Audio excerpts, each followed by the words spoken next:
Pues la versión que usamos para la predicación está en la página 1211, Colosenses capítulo 1, versículo 15. 1211 es la página en esta versión. Colosenses capítulo 1, versículo 15. Y les voy a invitar a ponerse de pie una vez más para la lectura de la palabra de Dios, porque nuestro Dios es digno. Amén. Vamos a dar reverencia a su santa palabra, lo que Él nos dice en esta mañana. Colosenses capítulo 1, versículo 15. Dice así la palabra de Dios, hablando de Jesucristo. Él es la imagen del Dios invisible, el primogénito de toda creación, porque en Él fueron creadas todas las cosas, tanto en los cielos como en la tierra, visibles e invisibles, ya sean tronos o dominios o poderes o autoridades. Todo ha sido creado por medio de Él, es decir, Cristo, por medio de Él y para Él. Y Él es antes de todas las cosas, y en Él todas las cosas permanecen. Él es también la cabeza del cuerpo, que es la iglesia. Él es el principio, el primogénito de entre los muertos, a fin de que Él tenga todo la primacía. Porque agradó al Padre que en Él habitara toda la plenitud, y por medio de Él reconciliar todas las cosas consigo, habiendo hecho la paz por medio de la sangre de su cruz. Por medio de Él. Repito, ya sean las que están en la tierra o las que están en los cielos. Vamos a orar. Padre eterno, gracias que eres nuestro Padre, eres bueno, eres santo. Nadie hay como tú. Y hoy, Padre, reconocemos que en tu soberanía, en tu providencia, en tus planes perfectos nos has traído a este lugar para hablarnos, y te pido que tu Espíritu Santo pueda ablandar a nuestros corazones para recibir el mensaje que tienes para nosotros hoy. Que nos guardes, que nos protejas del maligno, de cualquier distracción, de cualquier mentira o engaño, y que abras nuestros ojos, los ojos de nuestro corazón, para ver la gloria y la preeminencia de Jesucristo, que Él es más grande, que es más valioso que cualquier cosa, que Él es el tesoro supremo de este universo. Así que te pedimos todo eso, Señor, en ese nombre, el nombre que está sobre todo nombre. En el nombre de Jesús te lo pedimos. Amén y amén. Pueden tomar sus lugares. Les quiero hacer una pregunta al inicio. ¿Qué es lo que te fundamenta en esta vida? ¿Qué es lo que te fundamenta? ¿Cuál es tu fundamento en esta vida? ¿De dónde derivas tu sentido de estabilidad? ¿O de un significado, de un propósito en esta vida? ¿De dónde viene eso para ti personalmente?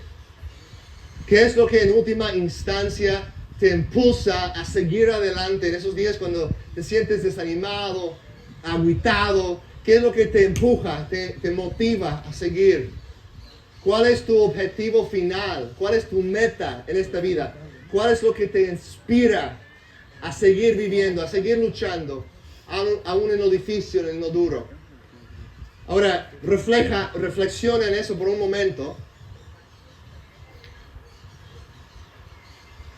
Y te quiero preguntar otra cosa que tal vez duele un poco más, o nos reprende un poco más. Si alguien más estuviera observando tu vida, ¿cómo contestarían ellos acerca de ti?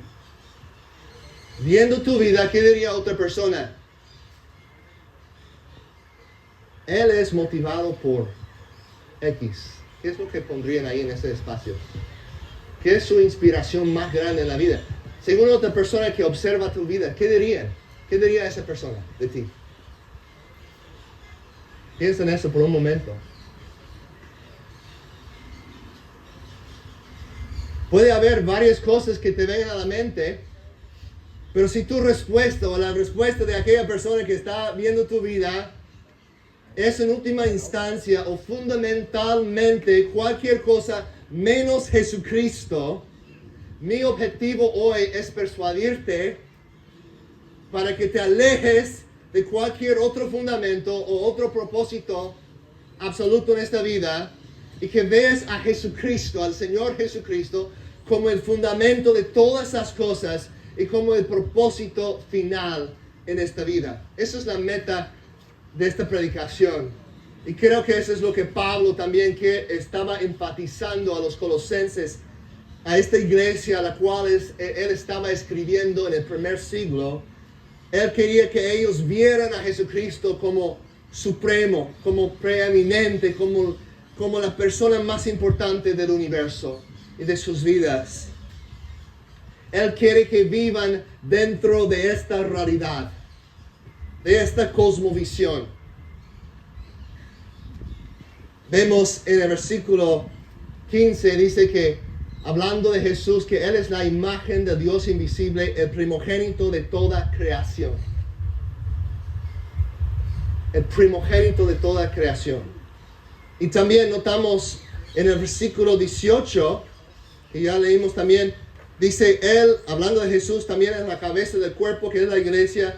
Él es el principio, el primogénito de entre los muertos. Entonces, tanto en el versículo 15, como en el versículo 18, tenemos esa misma palabra, segunda parte del versículo 18, el primogénito, ¿no? En el versículo 15, habla de Cristo como el primogénito de ¿qué? ¿De qué es el primogénito? De toda la creación, ¿no? Y aquí en el 18 dice primogénito de ¿qué? De entre los muertos, ¿no? Entonces, eso está resaltando la preeminencia de Cristo. Y es importante aclarar, cuando dice que Cristo es el primogénito de toda la creación, tal vez una mejor traducción sería que Cristo es el primogénito sobre toda la creación. Porque hay algunas sectas, podríamos decir, que quieren decir que Jesús no es un ser eterno. Que cuando aquí dice que Él es el primogénito de la creación, quiere decir que es el primer ser creado por Dios. Que Él es la primera criatura. Algunos dicen eso. Es una creencia falsa, es una mentira, es una distorsión de la persona de Jesús. Y tenemos que tener mucho cuidado que cuando leemos esa palabra primogénito, igual como vimos hace unos meses en Proverbios capítulo 8, que cuando habla de primogénito aquí habla de su preeminencia. En el Antiguo Testamento ese término se refiere a una posición de privilegio. El primogénito es el que recibe la herencia. El primogénito es el que es preeminente, que es supremo, que tiene la autoridad, que tiene la posición más elevada. Eso es lo que significa primogénito. Entonces, cuando dice que Cristo es el primogénito de la creación, está diciendo que Él tiene la supremacía sobre la creación. Que Él tiene la preeminencia sobre la creación. Que tiene el lugar entre la existencia del universo. Cristo tiene el lugar supremo. Y es claro, si seguimos leyendo, por ejemplo, en el versículo 16, dice que porque en Él fueron creadas todas las cosas, tanto en los cielos como en la tierra, visibles e invisibles, ya sean tronos o dominios, o poderes o autoridades, todo ha sido creado por medio de Él y para Él. Eso es semejante a lo que vemos en Juan capítulo 1. Recuerden cuando dice en Juan 1:1, en el principio ya existía el verbo, y el verbo estaba con Dios, y el verbo era Dios. Y dice que por medio de aquel verbo, todo lo que existe llegó a existir. Todo lo creado fue creado por medio de Él. Entonces, cuando hablamos de Jesús, podemos decidir en cuál categoría está. Tenemos aquí la categoría de cosas creadas. Y en este lado tenemos la categoría del creador, ¿no? Esa distinción es importante, es bíblica. Creador aquí ser eterno, no creado, sino creador de todo. ¿Quién creó a Dios? Nadie. Él ha existido eternamente. En esta categoría aquí tenemos todas esas cosas creadas donde nos encontramos aquí. Pero la pregunta es, ¿en cuál categoría está Jesús? Pues la respuesta obvia aquí es que Él está en la categoría de creador. Dice que todo fue creado por medio de Él. Si todo lo creado llegó a existir por medio de Él, entonces Él no puede estar en la categoría de cosas creadas, sino en la categoría del creador. Jesús es el Hijo de Dios. Él es el Hijo eterno. Nosotros confesamos que hay un solo Dios que existe eternamente en tres personas: Padre, Hijo y Espíritu Santo. Cristo es el Hijo eterno. Y vemos en el versículo 16 al final que todas esas cosas fueron creadas por medio de Él y para Él. Aquí no les estoy diciendo nada así como nada nuevo. Esas son enseñanzas básicas, pero es importante para nosotros ser recordados nuevamente de lo más sencillo. Porque tenemos la tendencia de vivir nuestras vidas según otros principios, otras formas de pensar, ser influenciados por cómo piensa todos los que andan en el mundo y olvidar de los fundamentos principales de quién es Dios, quién es Jesús. Y aquí este punto es básicamente esto: todo existe por y para Jesucristo. Todo lo que existe por y para Jesucristo. En la iglesia del primer siglo, en este lugar donde estaban los colosenses, en esta ciudad de Colosai, los cristianos estaban amenazados con una herejía, con una falsa enseñanza que más tarde llegaría a ser lo que se conoce como el gnosticismo. Una versión temprana o un proto-gnosticismo estaba amenazando la iglesia. El gnosticismo es algo muy popular hoy en día, hasta que hay centros de gnosticismo aquí en Puerto Escondido. Y están prometiendo una espiritualidad más profunda, los secretos escondidos para realizarte, para descubrir tu verdadero ser, para conectarte con el universo, para conocer a Jesús de forma más íntima, el Jesús que está dentro de ti, profundamente en tu corazón, que realmente eres tú el Dios de todo. Esas creencias ya estaban entrando, eso no es nada nuevo. Estaban entrando en el primer siglo. Y hay que tener mucho cuidado de eso, porque en cada generación la iglesia siempre está tentada a buscar un secreto, buscar una espiritualidad secreta. Algo esotérico, ¿no? Que solo algunos sabios, algunos pocos enterados, alumbrados, saben, tienen ese conocimiento y tienes que seguir a ellos para que te den esos secretos espirituales. Ojo con ese tipo de lenguaje, con ese tipo de cosas, porque les digo una cosa esta mañana. La clave para una vida espiritual más profunda, para una intimidad con Dios más plena y abundante, no es nada secreto. Está aquí, plenamente revelada para nosotros. Está aquí en plena vista. Y su nombre es Jesucristo. La clave para profundizar en tu espiritualidad, para tener una espiritualidad auténtica, para realmente descubrir la verdad y el propósito de tu vida, es Cristo. Es Jesucristo. Así que aguas, cuidado con cualquier persona que te dice, no, pues para realmente ser un cristiano serio, tienes que aprender esas enseñanzas. Si lo que te están diciendo es algo aparte de Jesucristo, aléjate de esa enseñanza. Por ejemplo, yo veo mucho valor, a mí me encanta estudiar el hebreo, el lenguaje hebreo. Y veo mucho valor en eso. Me gusta estudiar la cultura de los judíos, me fascina. Pero hay muchos que van a un extremo en eso.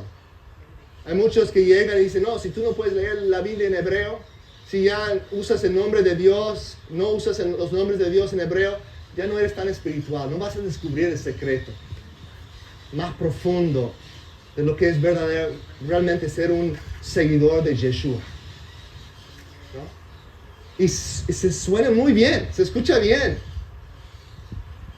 Y no digo que todos, no quiero tachar a todos los que usan ese lenguaje, pero hay muchos que te van a conducir hacia algo más que no va a ser Jesucristo.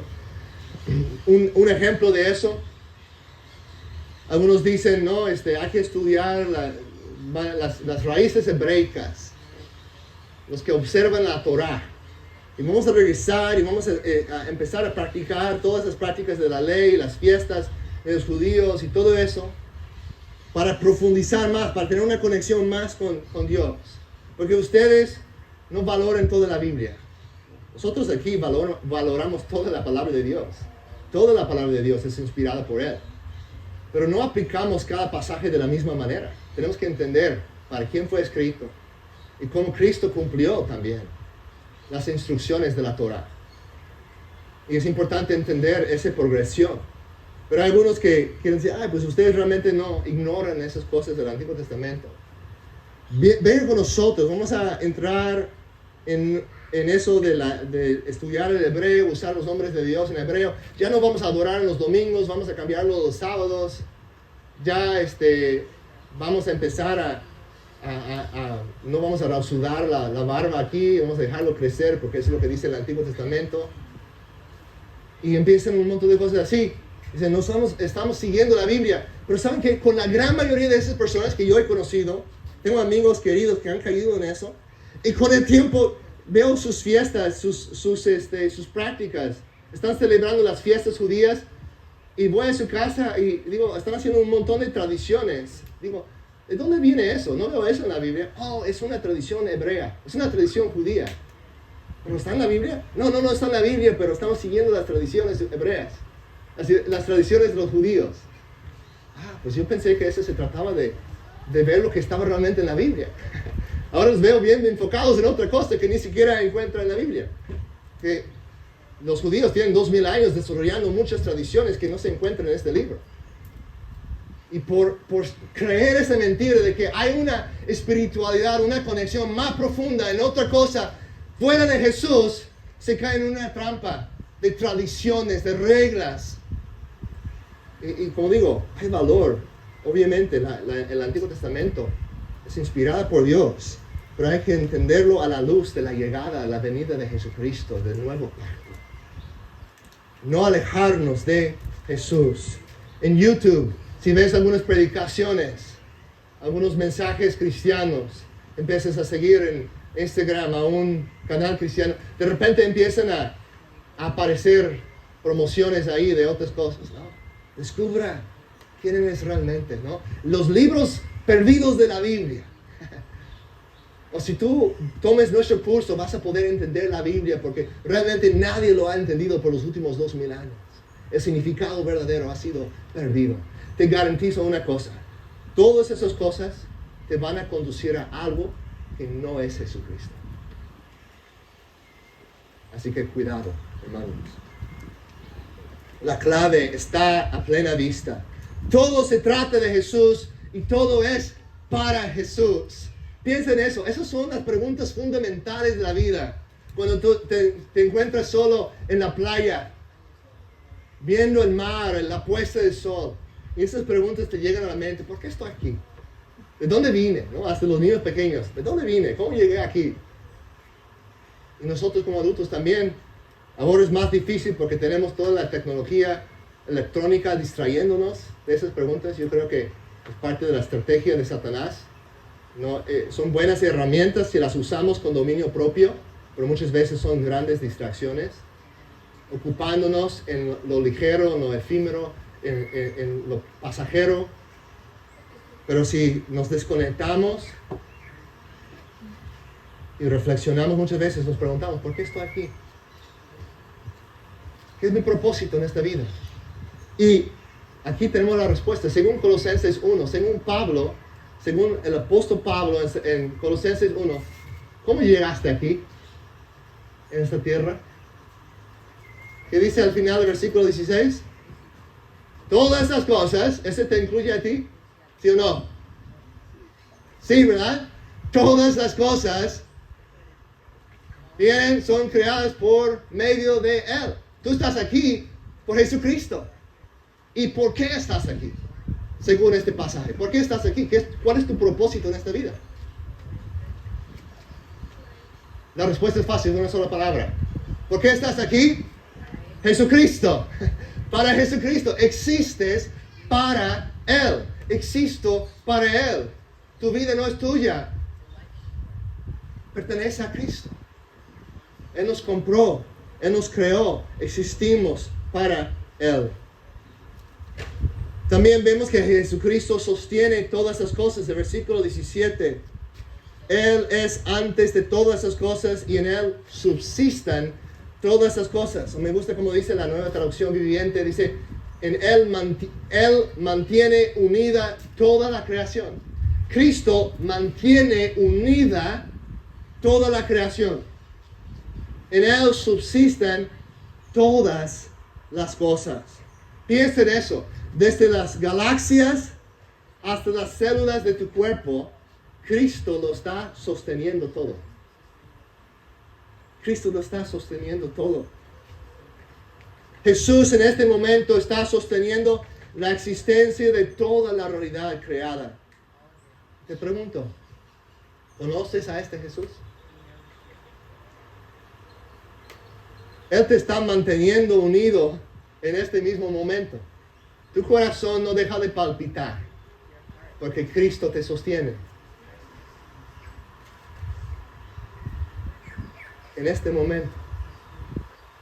El suelo bajo tus pies es sustentado por Él, por Cristo. ¿Pero lo conoces? ¿Has confiado en lo que Él hizo por ti en la cruz? A veces dices, sí lo conozco, pero ¿lo atesoras? ¿Lo valoras? ¿Valoras a Cristo por encima de todo lo demás? Piensa en eso por un momento. Si tuviéramos una balanza, una báscula, en este lado depositas todo lo que valores en esta vida. Cosas buenas, tu familia, tu trabajo, todo lo que valoras, tu país, tu lugar, tu tierra, tu casa, tus amigos, todo lo que valoras. Depósitalo en este lado. Y luego pones a Cristo en el otro lado de la balanza. Y Él supera a todas. Las supera a todas las demás. Él vale más. Vale más. Sobrepasa todas las otras cosas. Él es Dios. Él es Señor. Versículo 19. Porque agradó al Padre que en Él habitara toda la plenitud. Toda la plenitud de Dios se encuentra en Cristo. Él es el sustentador de la vida, el dador de la vida nueva. ¿Lo valores en proporción a quién es? ¿Lo valores en proporción a quién es? Y luego vemos en el versículo 20 que Cristo es la solución. Cristo es la solución fundamental y definitiva para todos los problemas que enfrentamos. Todos los problemas que enfrentamos, Cristo es la solución. En última instancia. Y a nivel fundamental. Versículo 20. Y por medio de Él, por medio de Jesús, reconciliar todas las cosas consigo. Dios está reconciliando todas las cosas consigo por medio de Cristo. Habiendo hecho la paz por medio de la sangre de su cruz. Por medio de Él. Repito, ya sean las cosas que están en la tierra o las que están en los cielos. Y tal vez te cueste creer eso. ¿Jesús realmente es la solución para todo? En última instancia, para todos los problemas que enfrentamos. ¿Es una exageración eso? ¿Qué dice Romanos 8? Piénsalo de esta manera. ¿Cuál es el problema más grande, más enorme, más inmenso que jamás has enfrentado en esta vida? Tal vez te estás pasando por cosas bien duras ahorita, por angustia, por dolor emocional. Tal vez estás en líos financieros. Tal vez tienes unos problemas, unos conflictos con tu familia, con tu pareja, con un hijo, un nieto. Tal vez es un problema de salud.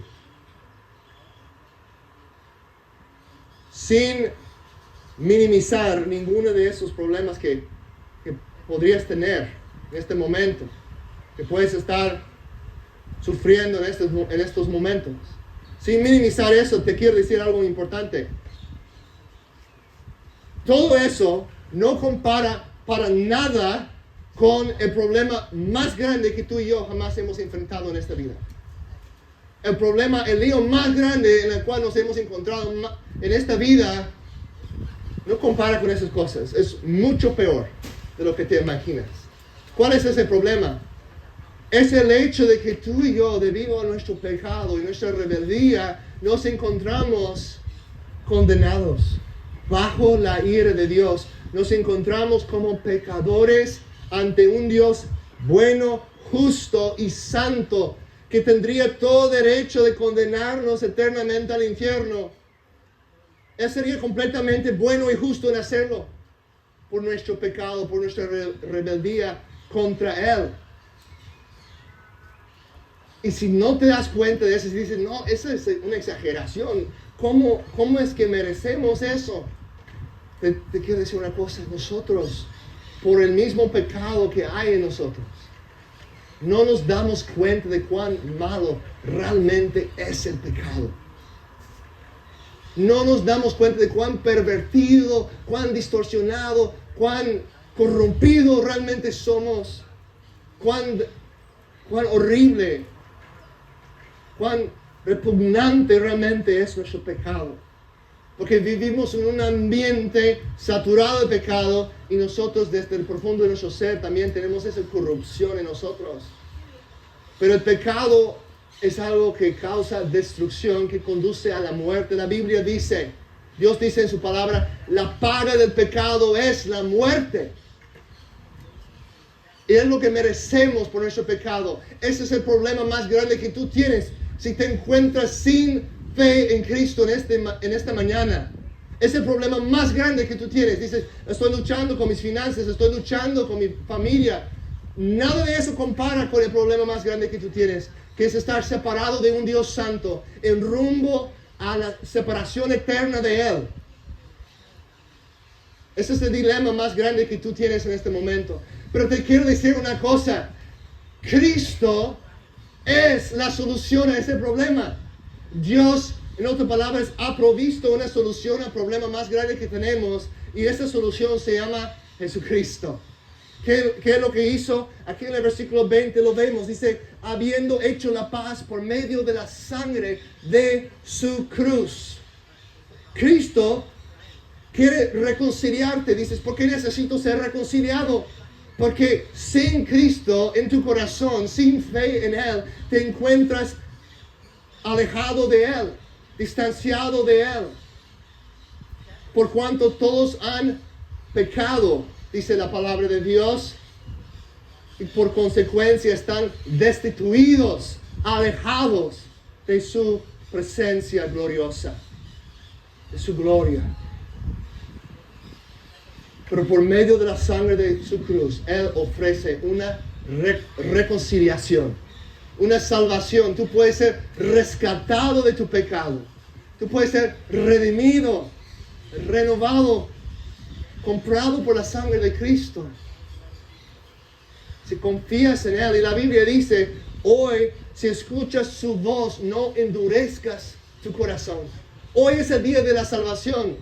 Tiene que llegar un momento en tu vida en que naces de nuevo. Que te enfrentas con esa realidad. O sigues viviendo bajo esa condenación. O abres tu corazón a Jesús. Te arrepientes de tu pecado. Y el Espíritu Santo hace una obra de transformación en ti. Te hace una persona nueva. Naces de nuevo. Y eso es por medio de la fe en Cristo. Entonces Cristo ha provisto la solución. Por medio de su cruz. Él murió, tomó tu pecado, mi pecado en la cruz, en sus hombros. Él lo sufrió en esas horas de oscuridad por ti y por mí. Y Él nos ofrece salvación, perdón, libertad, gozo, reconciliación con Él, una relación con Él. Y te quiero decir esta mañana, no esperes para tomar esa decisión. Arrepiéntate. Pon tu fe en Jesús. Pídele perdón por tus pecados. Da tu espalda a todo lo que bebías antes. Pon tu fe y tu esperanza en Jesús y serás salvo. Dice la palabra de Dios, cree en el Señor Jesucristo y serás salvo. Tú y tu familia. Entonces, ahora, ¿ha solucionado Jesús nuestro problema más grande? ¿Sí o no? ¿Sí o no? Sí, si tenemos fe en Él, nosotros sabemos que el problema más grande que jamás hemos enfrentado en esta vida ha sido solucionado por medio de la cruz. La sangre de Cristo derramada en la cruz por nosotros, su muerte por nosotros. Y si Él solucionó el problema más grande que tenemos, ¿creen que hay otro problema demasiado grande para Él? ¿Sí o no? ¿Sí o no, hermanos? No, no hay nada más grande. Y eso es exactamente lo que Pablo dice en Romanos 8. Dice, si Dios no escatimó a su propio Hijo, ni a su propio Hijo. ¿Qué significa escatimar? ¿Verdad? Escatimar es como dejar que alguien sea salvo de un juicio, de una muerte, ¿no? Y Dios no escatimó a su propio Hijo. En otras palabras, lo entregó. Como dice el versículo, Dios no escatimó ni a su propio Hijo, sino lo que entregó por todos nosotros. ¿Cómo no habrá de darnos junto con Él todas las cosas? Dios nos ha dado su Hijo Jesús. Entonces, ¿cómo no habrá de darnos junto con Él generosamente todas las cosas? Cristo es la solución para todos los problemas que enfrentamos en esta vida. Y si entendemos esto, no nos vamos a avergonzar del Evangelio. Reconocemos que son buenas noticias. Buenas noticias para la vida eterna y para esta vida también. Aún en medio de las pruebas. Eso no es decir, hermanos y hermanas, eso no es decir una vida sin dificultades. Eso no es decir una vida sin sufrimiento. Pero aún en medio de esas cosas, dice Romanos 8, somos más que vencedores por medio de aquel que nos amó. Somos más que vencedores por medio de aquel que nos amó. Si no escatimó ni a su propio Hijo, ¿cómo no nos va a dar todas esas cosas junto con Él? Ahora, esta obra de reconciliación, ¿cómo lo está obrando Dios en la vida real, en la vida diaria, en la práctica, en nuestro día en día? ¿Cómo lo está llevando a cabo? ¿Qué dice en 2 Corintios 5:18? Ya está en este lado, estuve acostumbrado a este lado. En todo esto, y todo esto procede de Dios, quien nos reconcilió con Él mismo por medio de Cristo, y nos dio el ministerio de la reconciliación. Si tú has sido reconciliado, ahora tienes el ministerio ¿de qué? ¿De qué? De reconciliación, ¿verdad? Nosotros somos ministros de reconciliación, dice Pablo. Dios está reconciliando el mundo consigo mismo por medio del mensaje del Evangelio que proclamamos nosotros. Tú y yo tenemos esta responsabilidad. Es nuestro ministerio, es nuestra misión. Y bueno, reconocemos que Cristo es el fundamento de todo, la solución final, en última instancia, para todos los problemas que enfrentamos. Nos podemos regocijar en proclamar este mensaje, que Cristo es digno en todas las áreas de nuestras vidas, en todas las esferas de la sociedad. Cristo es la solución. Él es digno.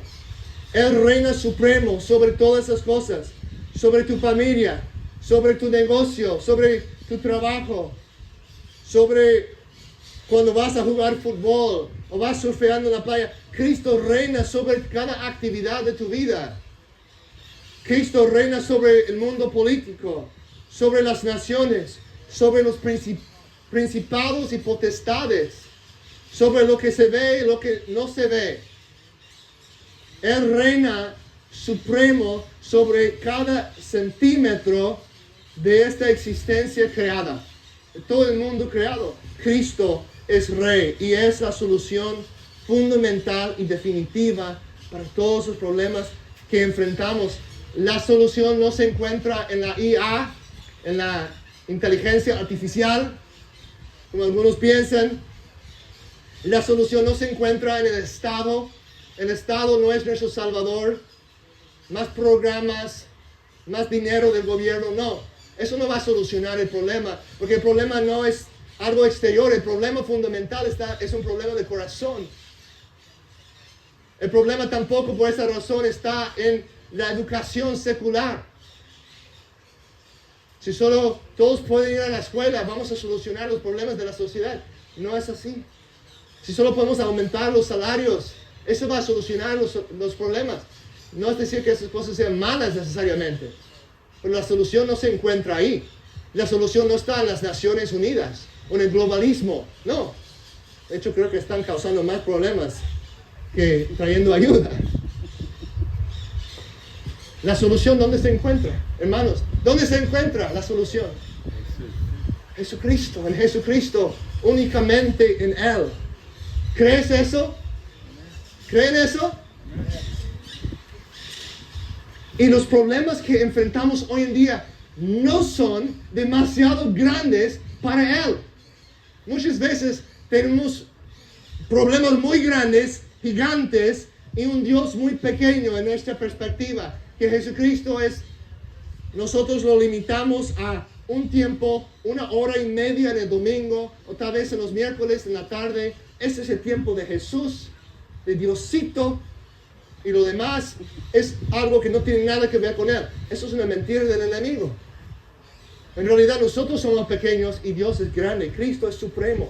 Ese es el punto de este pasaje. Él es preeminente en todo. Tanto es el primogénito de la vieja creación y es el primogénito de entre los muertos. En otras palabras, de la nueva creación que realizó por medio de su resurrección.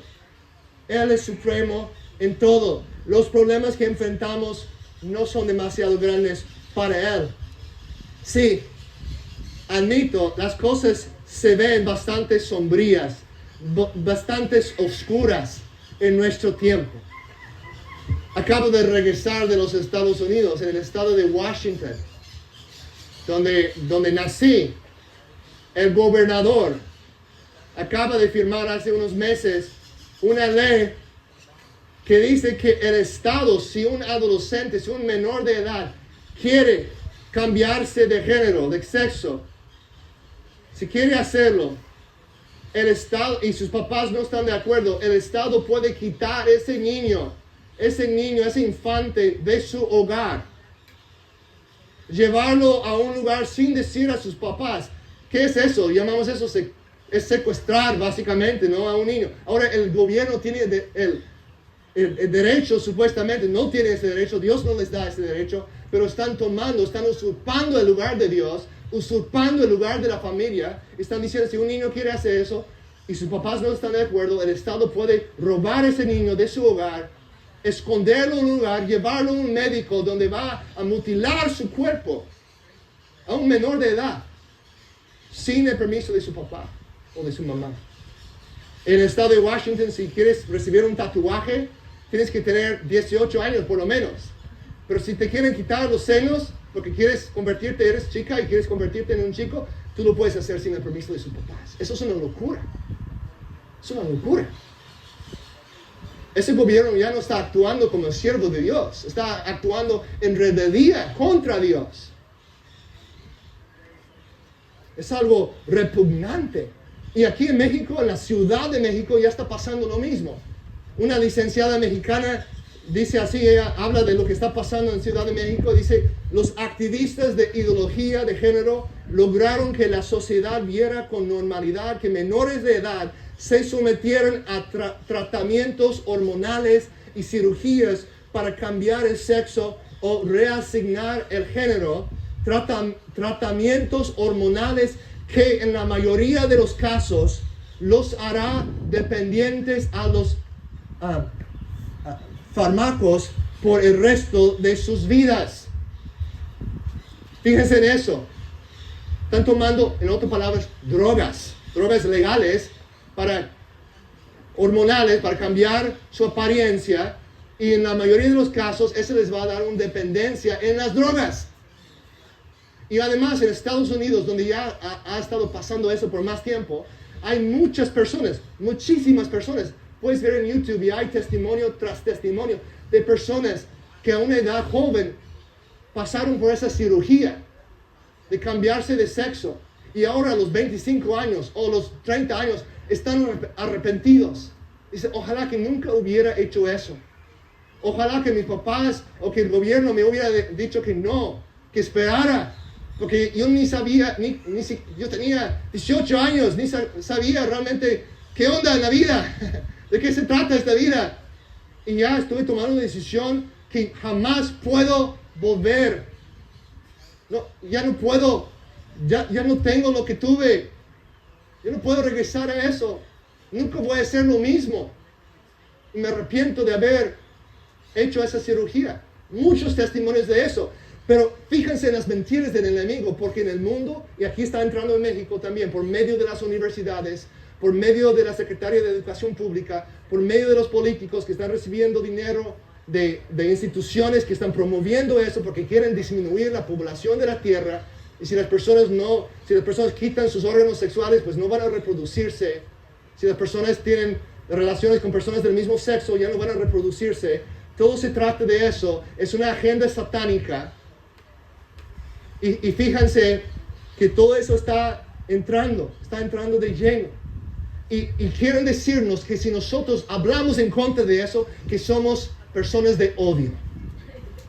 Que nosotros no amamos a la gente. Les digo una cosa. Robar a un adolescente, a un menor de su hogar, para tener una cirugía donde quita sus órganos, sus senos o su pene, eso no es amor. Eso es odio. Promover esa clase de vida, ese estilo de vida, no es amor, es odio. Es aborrecer a los adolescentes. Así que no vayan a creer las mentiras en Instagram, las mentiras de los políticos, las mentiras de la educación pública, las mentiras de las universidades que están promoviendo todo eso.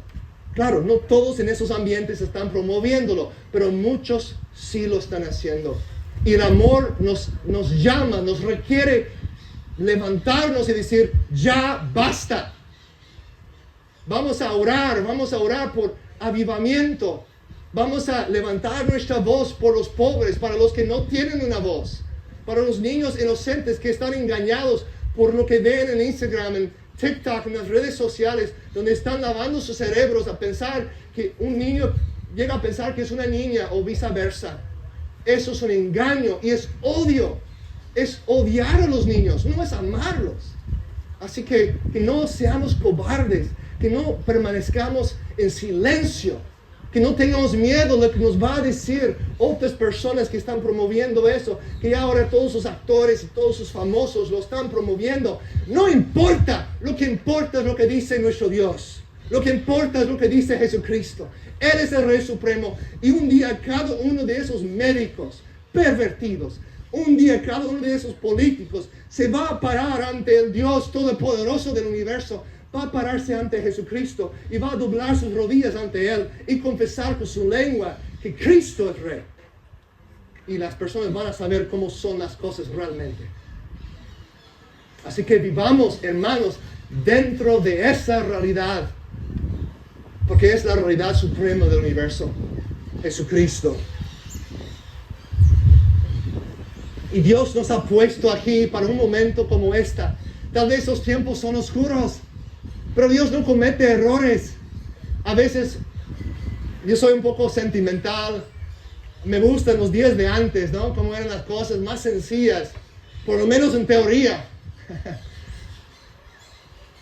No eran tan cómodas las cosas hace 100 años, pero hay muchas cosas mejores, podemos decir, ¿no? Ojalá que hubiera nacido hace 100 años para no tener que enfrentar todo lo sucio, toda la basura de la cultura hoy en día. Pero luego me doy cuenta, no, Dios no comete errores. Dios no cometió un error cuando en su providencia, en su plan eterno, Él me hizo nacer en el año 1984. Yo estoy aquí en este tiempo, tú estás aquí en esta hora precisa. ¿Recuerdan la historia de Esther en el Antiguo Testamento? ¿Recuerdan esa historia de Esther, de la reina Esther? Su tío le dice, quizás Esther, Dios te ha llamado aquí para una hora como esta. Para una hora como esta, tú has llegado al trono. Y te puedo decir esta mañana, para una hora como esta, tú estás aquí. Para una hora como esta, nosotros como iglesia, estamos aquí. No para esconder del mundo. Vamos a solo escondernos en las montañas y esperar que Cristo regrese. No, para proclamar el Evangelio, para vivir vidas transformadas, para criar a nuestros hijos con el temor de Dios, para que seamos una cultura distinta de la cultura perdida del mundo. Y les quiero decir una cosa, las personas que han probado, algunos de ustedes jóvenes, dicen, no, Natán, medio extremista esta mañana, medio loco, no sé. Pero les quiero decir una cosa, he platicado, he orado, he aconsejado a personas de 30, 40, 50 años que han vivido en todo lo sucio de este mundo, toda la contaminación sexual, la perversión, y se han dado cuenta que es algo vacío, que no satisface. Hay muchos de ustedes que podrían testificar, eso es algo vacío, no te llena, el único que te puede satisfacer es Dios, viviendo para Él. Esas son buenas noticias. Y tal vez si tú vives así y dices este tipo de cosas, claro, con amor, con firmeza, sí. Yo grito hoy porque me enoja eso, con una ira justa, que eso está sucediendo en nuestra sociedad. Y tenemos que levantar la voz para hablar en contra de la injusticia que vemos alrededor de nosotros. Pero hablar con amor cuando lo hacemos, tal vez algunos de tus amigos te van a rechazar. Jesús lo dijo, si te van a tratar a ti como me trataron a mí. Así que espéralo. No te quedes sorprendido si las personas te rechazan. Pero hay otros que van a ver algo diferente en tu vida y los va a traer a la luz. Porque cuando brillamos como luz en este mundo, atraemos a las personas a esa luz, porque es un mundo más y más oscuro. El Evangelio de Jesucristo es más poderoso que las tinieblas de este mundo. Cristo viene otra vez, pero hasta que venga nosotros tenemos la responsabilidad de hacer discípulos de las naciones.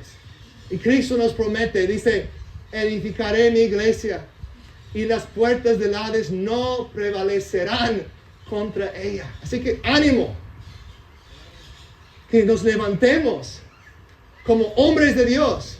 Levántense como hombres de Dios. Levántense como mujeres de Dios. Con oración. Tenemos un poder increíble que podemos hablar con nuestro Dios y Él nos escucha y nos contesta. Las cosas son oscuras, pero no son demasiado oscuras para Cristo. Y el Evangelio que nosotros proclamamos ha transformado sociedades enteras en el pasado. Ha transformado ciudades y no veo ninguna razón por pensar que Dios no lo podría hacer otra vez en nuestro día. Yo no sé sus tiempos, Yo no sé cómo va a obrar en mi generación, pero quiero echarle ganas. Quiero ser fiel en mi generación, de criar a mis hijos en el camino del Señor, de amar a mi esposa radicalmente, como Cristo ama a la iglesia, proclamar este mensaje a todos y hacer discípulos. Y si todos hacemos eso, vamos a hacer un impacto en nuestra generación. Vamos a dejar, si Cristo se tarda en llegar, nosotros vamos a dejar un legado para las próximas generaciones en Puerto Escondido y en Oaxaca y en la República Mexicana y hasta los confines de la tierra. Amén. Amén. Padre, en el nombre de Jesús, que es el nombre sobre todo nombre, tanto en el cielo como en la tierra, como debajo de la tierra, ese nombre es supremo. Y oramos y pedimos, Señor, que nos levantes como pueblo suyo, como pueblo tuyo, Señor.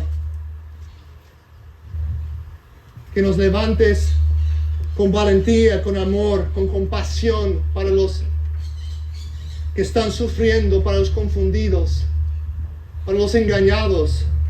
Sabemos que estaríamos allí junto con ellos si no fuera por tu gracia, si no fuera por tu misericordia en nuestras vidas. Así que ayúdanos a andar con humildad,